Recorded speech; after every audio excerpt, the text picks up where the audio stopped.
Kay ang isang tatay na outbalance siya kay Inday. Akala ng isang babae sinansingan siya ni tatay.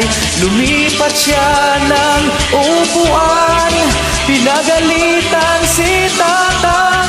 Oh, bakit ka ganyan? Alias Linda.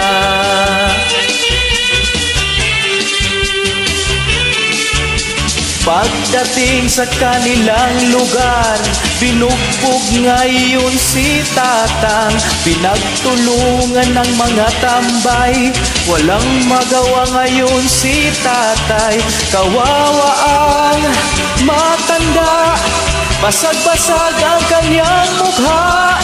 Oh, bakit ka ganyan? Alias Linda.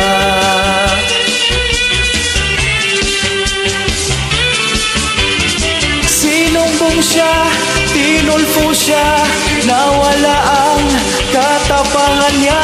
Nagsisi siya, napaluha, kaso tuloy ang kaso niya. Biglang lumapit si alias Linda para arigluhin ang kaso niya.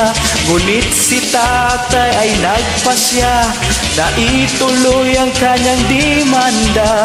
Nagmakaawa si Linda, umiiyak parang artista.